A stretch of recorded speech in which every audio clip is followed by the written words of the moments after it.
ನಾವು ಯೋಚನೆ ಮಾಡುವಂಥದ್ದು ಏನಪ್ಪ ಅಂತಂದ್ರೆ ಇಲ್ಲಿ ವಿಶೇಷವಾಗಿ ಇವು ಕೆಲಸ ಇಷ್ಟೆಲ್ಲ ಮಾತಾಡ್ತಾರೆ, ಅದು ಕೆಲಸಕ್ಕಾಗಿಲ್ಲ.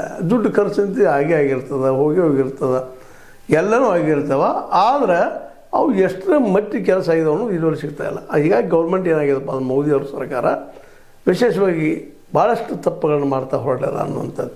ಜೊತೆಗೆ ಅಭಿವೃದ್ಧಿ ಅಂತಂದ್ರೆ ಕೇವಲ ರೋಡು ಮತ್ತೇನು ಅನ್ನುವಂಥ ಪರಿಸ್ಥಿತಿ ಬಿಟ್ಟಿದ್ದೀವಿ. ಕಾಡುಗಳ ಸಹಿತ ಸಿಕ್ಕಾಪಟ್ಟೆ ಕೊಟ್ಟು ಬಿಡುವಂಥದ್ದು. ಇದರ ಅರ್ಥ ಕಾಂಗ್ರೆಸ್ ಸರ್ಕಾರದ ಇದ್ದಾಗಿನ ಆಗಿರಲಿಲ್ಲ ಅಂತಲ್ಲ, ಅವರಿದ್ದಾಗಿದ್ದು ಇವತ್ತು 100 ಪಟ್ಟು ಹೆಚ್ಚಾಗಿ ಕಾಡು ನಾಶ ಆಗ್ಲಿಕ್ಕತ್ತದ. ಜೊತೆಗೆ ನದಿಗಳು ನಾಶ ಆಗ್ತಾ ಇದ್ದಾವೆ. ಒಂದು ವೇಳೆ ಅರಾವಳಿಯನ್ನು ಒಪ್ಕೊಂಡು ಹೋಗಿದ್ರೆ ಅರಾವಳಿ ಕಾಡೆಲ್ಲ ಹೋಗಿತ್ತಪ್ಪ ಅಂದ್ರೆ 70 to 80% ಕಾಡೆಲ್ಲ ಇಲ್ದಂಗೆ ಆಗ್ತಿತ್ತು.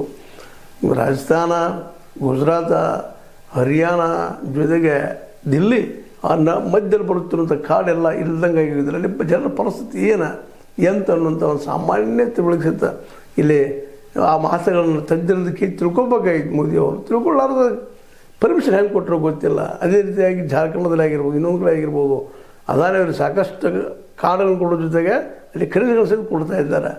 ಮುಂದಿನ ಜನ್ರೇಷನ್ ಬಗ್ಗೆ ಇವ್ರ ಚಿಂತೆ ಏನು ಅಂತ ನಾವು ಹೇಳೋ ಉದ್ದೇಶ ಒಂದೇ ಇಲ್ಲ. ಮೋದಿಯವರು ವಿರೋಧ ಮಾಡೋದಂತಲ್ಲ, ಈಗ ನಡೆದ ಗಂಟೆಗೆ ನಿಮ್ಮ ಜೊತೆಗೆ ಹೇಳುವಂಥದ್ದು. ಇದನ್ನು ನಾವು ಮೇಲೆ ಯಾಕೆ ಹೇಳ್ತಾ ಇರ್ತೀವಪ್ಪ ಅಂತಂದ್ರೆ ಜನ ಜಾಗೃತ ಆಗಲಿ ಅನ್ನೋ ಉದ್ದೇಶ.